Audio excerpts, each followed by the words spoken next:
Good Hey, morning. good morning. This is so fun to be here this morning. I have to say, you guys, I've been looking forward to doing our wellness table talk since we got this amazing idea last week. Um, we're inspired by people like Jada Pinkett Smith and her mother, who have been doing their red table talk and bringing kind of edgy and really um, fun topics to the table to go and discuss them with some of their favorite girls. So at Vfinity, two of my favorite girls are Jill LaFond on the bottom and Miss Lisa Dvorin up in the upper left-hand corner. So we brought them in for a little session this morning to kind of just talk about all things wellness, but most specifically, how we're aging in reverse.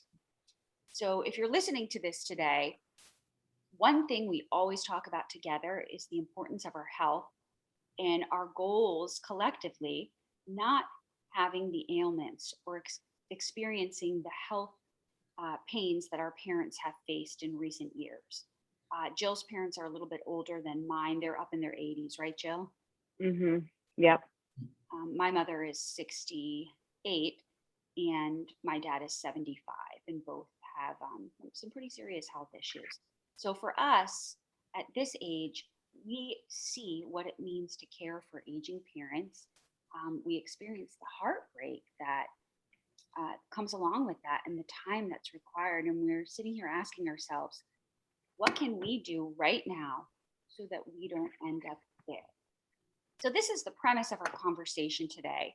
We have a lot of fun talking about things. Some of it may be a little out of your comfort zone and a little shocking when we talk about beautiful colons and things like that, but we hope you stay plugged in this morning because we have a lot of great stuff to share with you.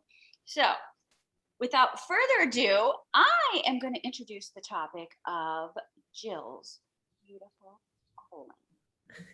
Because if you've never had a colonoscopy, you should. If you are, what's the age, Jill?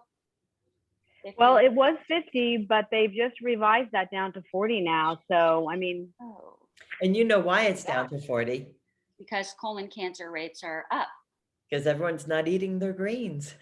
Because everybody is eating processed foods out the yin yang. Yes. And literally out the yin yang because your colon will show it. Now Jill's doesn't because hers is beautiful, but eating processed foods, eating junk, drinking at alcohol consumption at all-time highs, shots, people that were chugging beers back in the day, they're now not only chugging the beers, but they're putting back the shots of vodka, the tequila.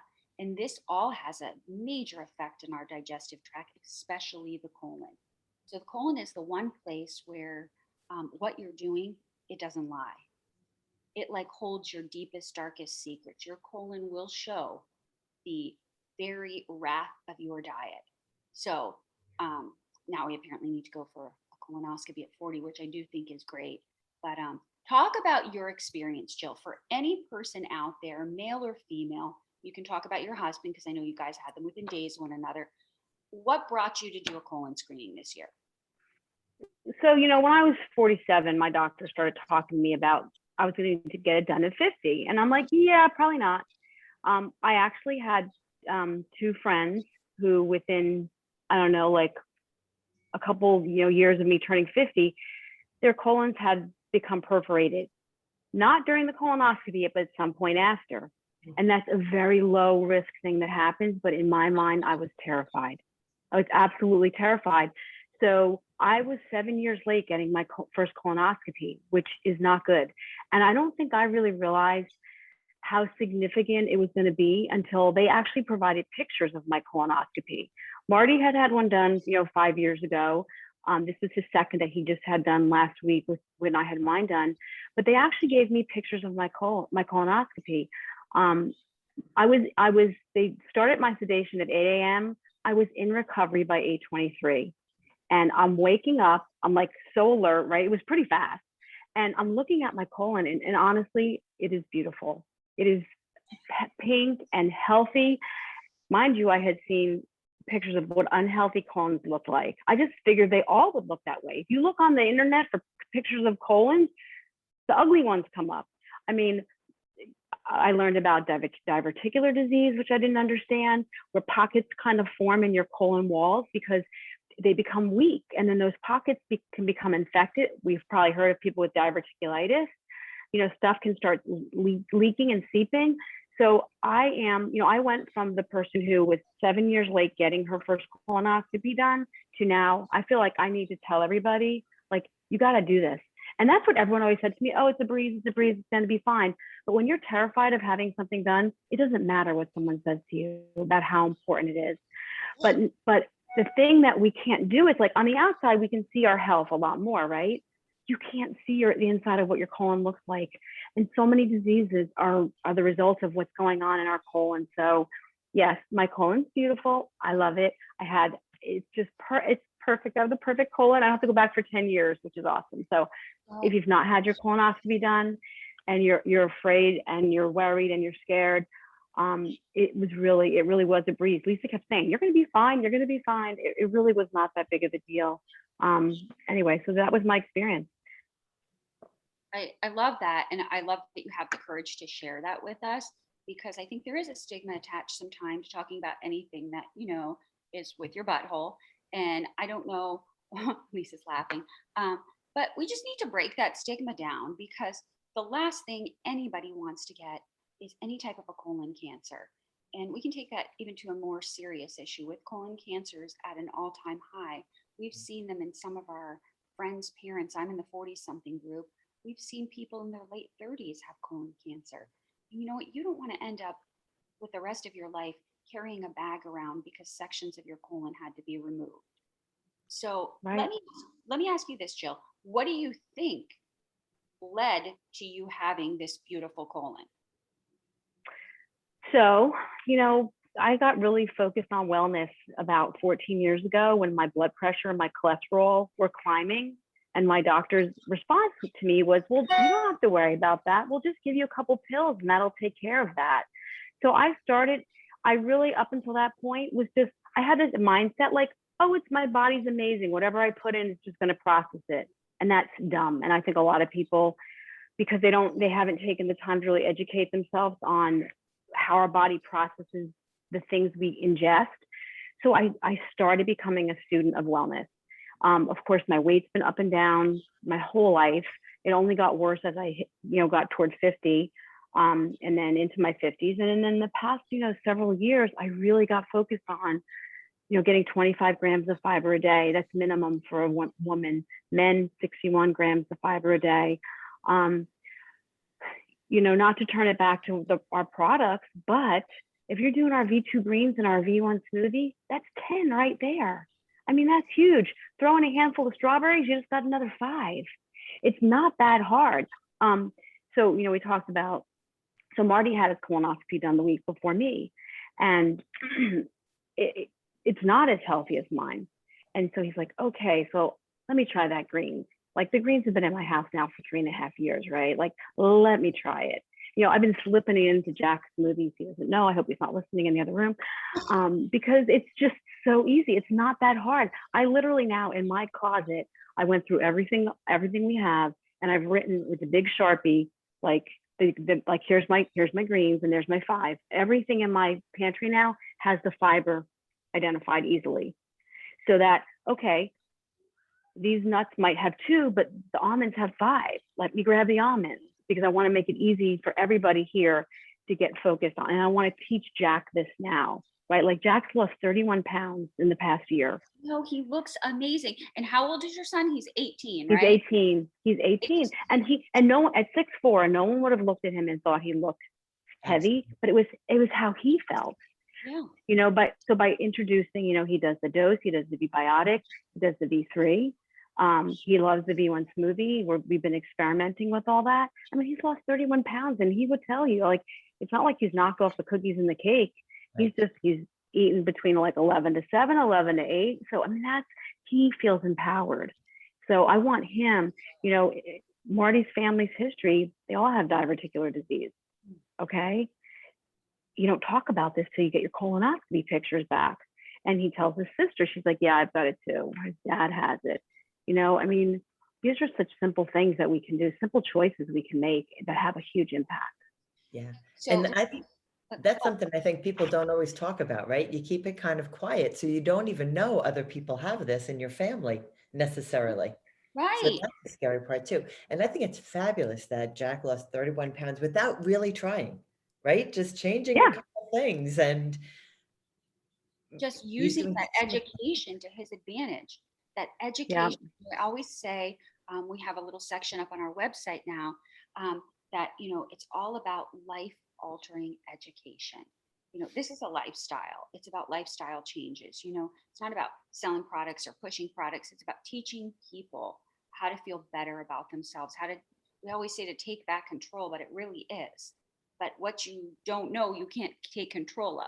So I think for somebody like Jack, him learning from such a young age, man, I mean, he's going to be able to teach young people and educate them if they want to be educated on how to make some habits now to avoid things later.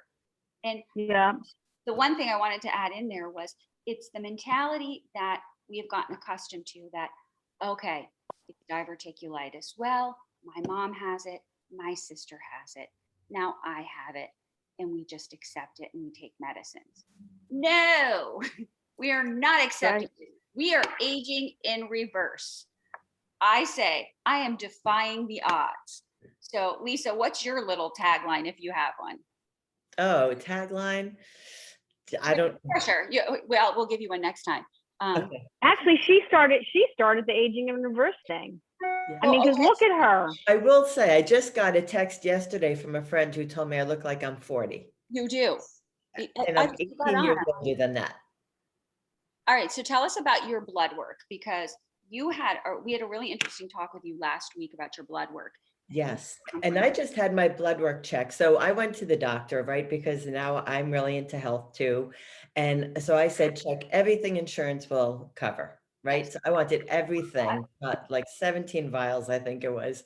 But I sat down with someone, with my doctor, and went over the results, and almost every result was in the optimal range. And at one point I stopped him and I was like, wait a minute. Are you saying optimal for my age, which is 58, or are you saying optimal for an adult? And he said, for an adult, which I was so pleased with because a lot of times the results are based on your age. And as you get older, the standards change. But I had my liver function checked, my kidney function, my cholesterol was slightly high, but I'm going to watch that. I know what to do. But other than that, like everything, my vitamin D levels are great. And, so many Americans are deficient in vitamin D. Vitamin D My is so oldest important. daughter is vitamin D deficient, and that upset me. And I'll tell you one little thing on that, because I am the mother of a cancer survivor. My Alana, after having stage 3 Hodgkin's lymphoma, is 25 to 30% more likely to develop breast cancer at a later point in her life. Women that present with breast cancer, 99% of the time are vitamin D deficient. And that is something Wow. a pediatric oncologist told me. So now Yeah. it doesn't mean that it's the cause of it. However, the studies show 99% of the patients that show up, women that show up with breast cancer, are vitamin D deficient. Wow. Us getting a vitamin D supplement every day as women, really important. And so again, groups like us, as we start to peel back that onion and we start to educate ourselves, it's information we can share with people. People, people. Power is knowledge. So That's I right. love that you bring up that blood panel, Lisa. And I want to ask you, how did you feel when you got those results? Fantastic. And I will say, right, typically going into the doctor as you get older gets a little scary. You're like, oh my God, I hope this comes out okay. I hope I don't find anything. But after that blood work, like I feel more confident, right? I don't Right? feel as vulnerable going to the doctor. I feel like I am going to get a good result. My chances of getting a good result back are so much higher. Like you kind of walk out like, with a little strut, you're like walking your Absolutely. I got good blood. Yes, I got this. But it empowers you. So I know Jill is the word why, and I use the word my passion. But whether it's your why or your passion, I mean, that kind of becomes a passion, doesn't it? Absolutely. And a passion to want to teach others that, hey, you don't have to accept this. This isn't cool. Like, you don't want to join the, hey, we're getting old club. You know, you want to join the, hey, we're aging in reverse club. And here's just a few simple things you can do to step back the hand of time and gain your confidence back. And I Right. think confidence is the thing here. When we don't feel good or we get bad results, it strips us of our confidence, takes away our passion. We go down a road where we think this is just the way it's going to be, the way it's going to end up, you know, because my parents did it. So here I am, and I'm just going to accept it. And so I'll go home and I'll eat the donut because I have it anyhow. So it becomes like this little twisted cycle. So we want Jill's beautiful colon, and we should put pictures up of it. I mean, really, we Oh, should. I'm getting ready to. Don't you worry. I Okay, just haven't had a beautiful chance. colon. And Lisa, your beautiful blood work. I mean, we'll just get the whole blood bank and just, just put you right next to it. I mean, that's amazing. And on another note, with your beautiful blood work, that actually allows you to go and donate blood. And I know many of our blood centers after COVID are very low on blood. Again, I'm the mom of a childhood cancer survivor. I'm on the board at a local hospital. So I'm a big advocate if and when you can donating blood. So I'll just give That is that. a very good idea. Yeah, with perfect Exactly. blood. Exactly. So Deanna, how about you? Because you've had a pretty amazing week in the past week in terms of what's going on with you. You had, I think I was sitting waiting for Marty's colonoscopy to be done, and you were actually having your EKG done because you were getting ready to have some surgery done. Yes. So you want to share about that and what you've been going through in the past 2 weeks? I'd love to. So I decided after contemplating for about 3 years, it's probably now actually 10 years of having a breast reduction surgery. I have 4 children. I nursed all of my children for a year. My youngest son is 6, so I nursed him up until 2016, the early part of 2016. And some women, after they're done nursing, their breasts will shrink down to their original size. Some women, after nursing, they stay bigger or even get bigger than they were while they were nursing. I was on the latter half of that. I was left with a lot of breast tissue, large breasts that didn't make me feel good about myself. And finally, after going to various consults for 3 years, I scheduled a surgery for Monday, June 7th. So I'm about a week and a half out of my surgery. I felt selfish for doing it. There was never a good time for me to schedule the surgery because I'm a mom of 4. I'm the provider. I'm a wife. I work full time. Like, I felt very selfish for wanting to take that time for myself. And why? But I did. And I don't think I would have done it had it not been for the fact that my dear friend is my plastic surgeon's wife. And she said, you deserve this. She's a mom of 3. So I had my breast surgery done. I feel amazing. It was way easier than I had planned. And this is just the emotional part of it. So I'll end off there, but I'll go into the science part of it. So I needed to know for my surgery that I would come out and feel good. I was not going to be laid up in bed. I'm not a fan of any type of opiate pain pill medication. So the control freak I am, I needed to know what my exposure was.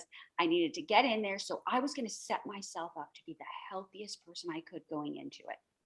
So they had given me a whole program to do for the month prior. So it meant no aspirins, no supplements because of the clotting issue.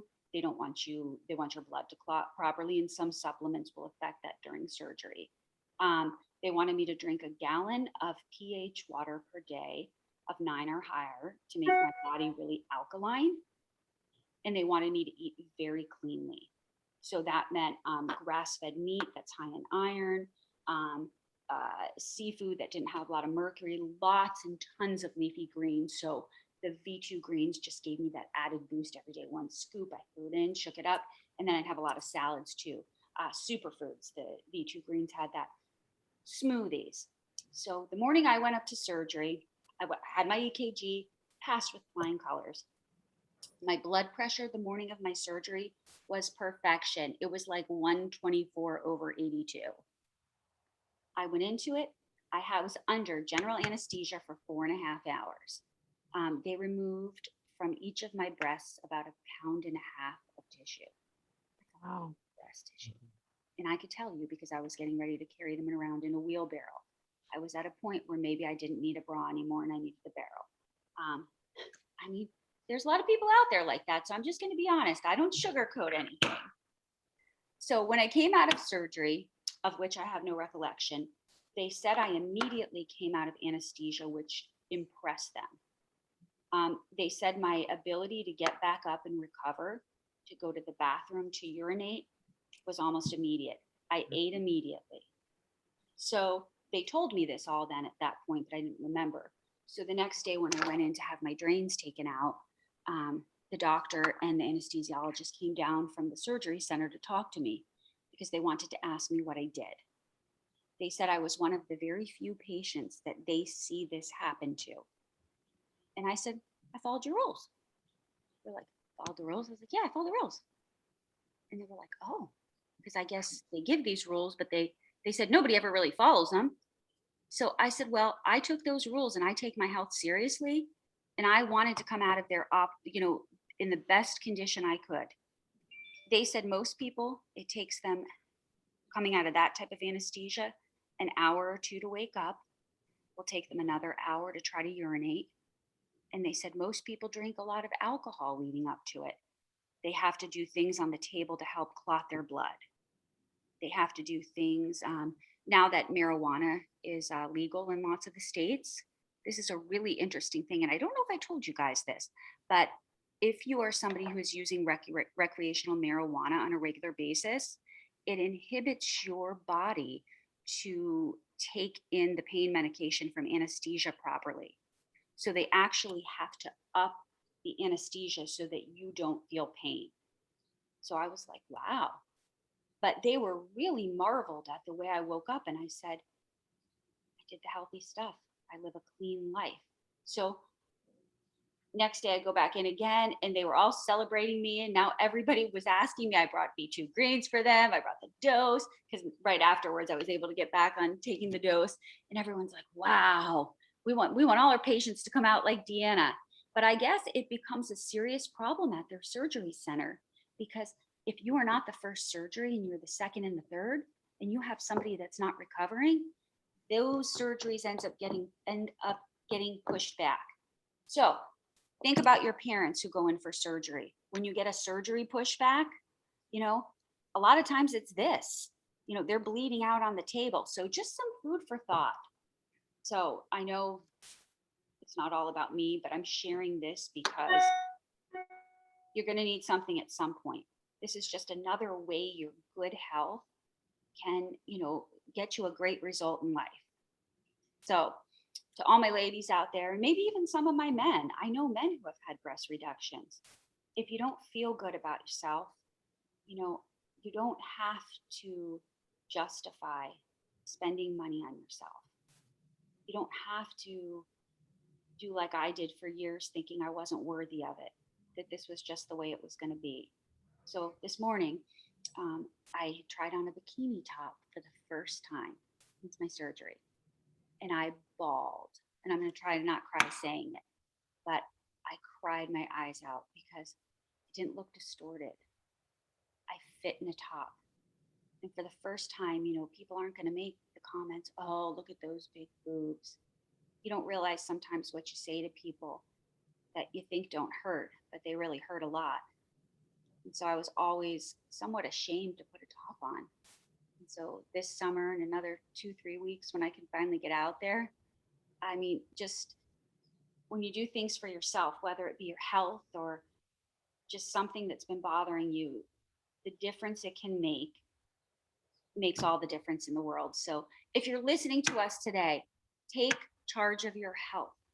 Find a passion, a reason. If we haven't given you one here today with a beautiful colon, amazing blood work, and a new lease on life for me where I don't have to have a wheelbarrow to get to the beach, you know, there's no better reason. So I'm going to let you girls kind of close this out.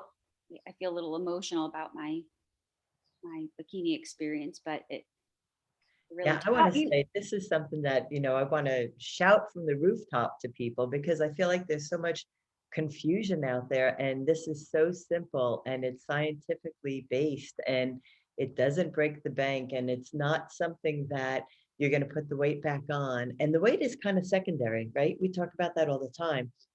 It's really getting your health back, and the weight just falls off, which is what I think happened to me, right? well, it did. How Because many pounds did you lose? You lost 25 pounds, and a lot. And you because know, you're a tiny girl, you're a small girl. So you didn't have hundreds of pounds to weigh, but that 25 pounds, I mean, what has it done to your self-esteem? oh my gosh, and it's gone. It's been 2.5 years. And here's the funny thing. I love this. Dr. Paul said this to me one time.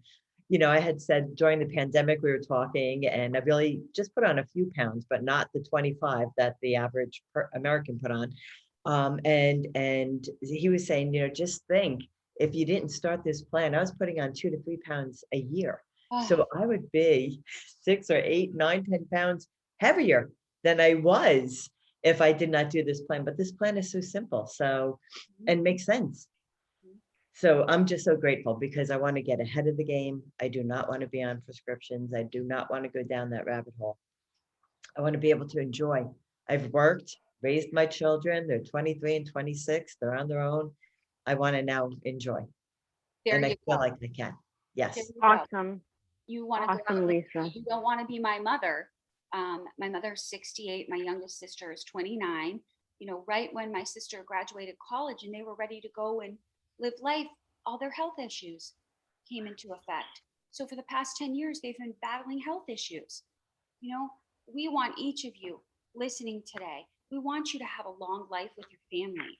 We want you to be able to enjoy doing everything that summers like this have to offer now that we're in the pandemic. We want you to be able to be outside, walk outside.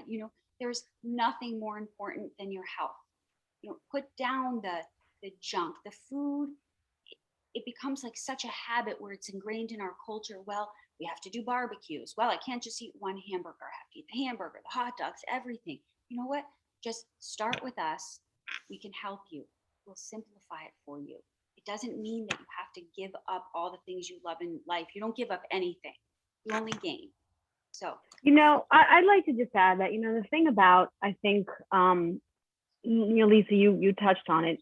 There's so much misinformation out there. yes. And it can be so overwhelming. And sometimes they might.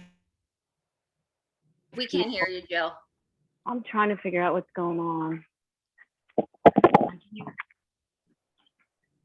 Sorry, guys. That's all right. Okay, can you hear me now? Yeah, we can hear you. I'm so sorry about that. So Okay. sometimes they stick their head in the sand because they don't know where to start, right?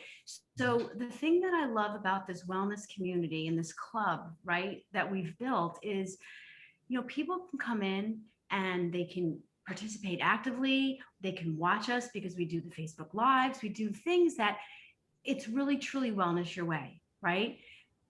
We're teaching some lifestyle basics that, if you look up pretty much a gazillion, all the diseases out there, they incorporate all the stuff we say to do, right? Like, it's not rocket science. Wellness is not rocket science.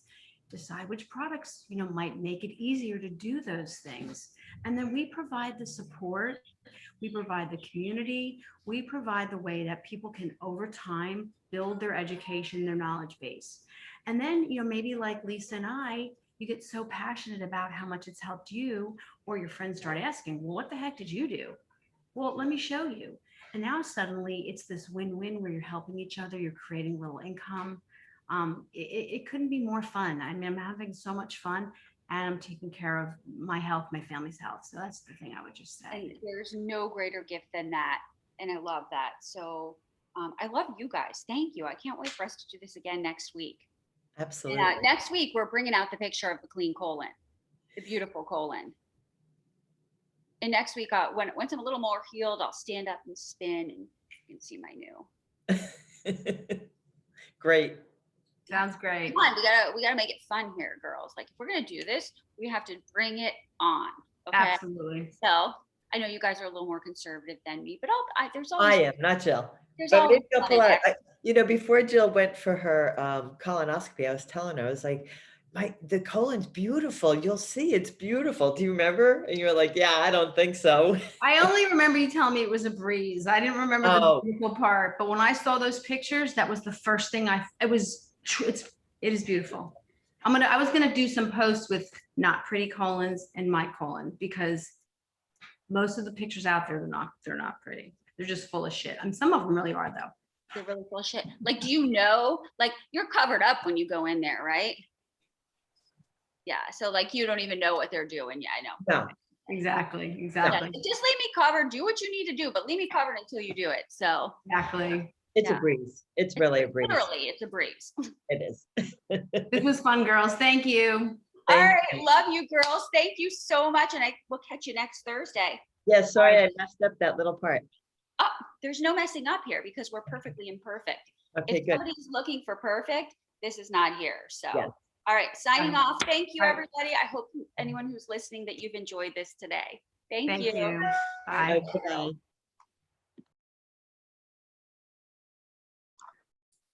Hello.